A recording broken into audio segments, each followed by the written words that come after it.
মাখানা সংগ্রহের কাজটা এমন এক পরিশ্রমের গল্প যেটা বাইরে থেকে বোঝা যায় না। মাখানার বীজ জন্মায় জলাভূমি বা পুকুরে, যেখানে পানির উপরে ভাসে আগাছা আর নিচে জমে থাকে ঘন পচা পাতা। এই পচা পাতার ঠিক নিচে কাদার ভেতরে চাপা পড়ে থাকে সেই শক্ত খোলসওয়ালা বীজ, যার ভেতর লুকিয়ে থাকে আপনার চেনা সাদা মাখানা।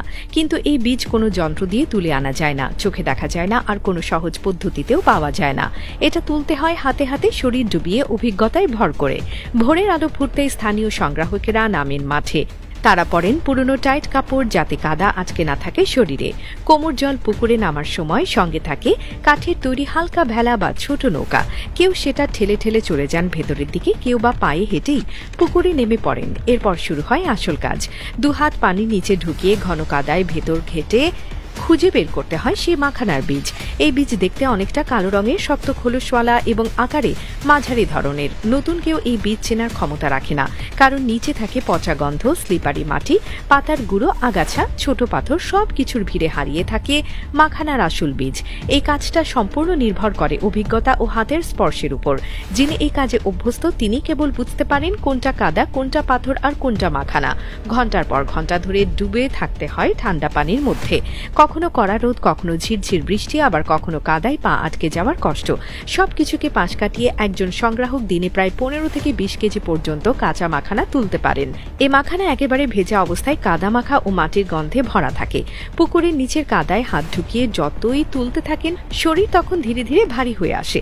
হাতের আঙুলে জমে থাকে কাদার গুঁড়া আর পিঠে জমা হয় ক্লান্তি।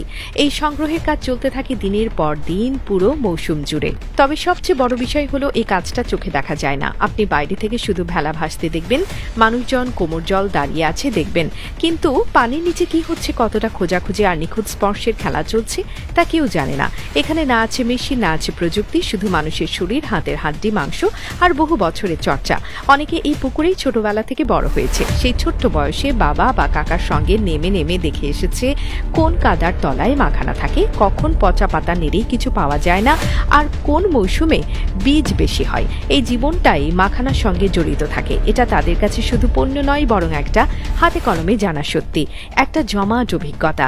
এভাবেই কাদার নিচে ডুবে থেকে ঘন্টার পর ঘন্টা শরীর ভিজিয়ে খালি হাতে বেছে বেছে তুলে আনা হয় মাখানার বীজ, যা পরের ধাপে যাবে পরিষ্কারে, ভাজায়, শুকানোর প্রক্রিয়ায়। কিন্তু সবচেয়ে গুরুত্বপূর্ণ ধাপটা শুরুতেই ঘটে, যেখানে যন্ত্র নেই, আলো নেই, শুধু একটা মানুষের দুই হাতে ভর করে লুকিয়ে থাকা সাদা সোনা খুঁজে আনার যুদ্ধ চলে।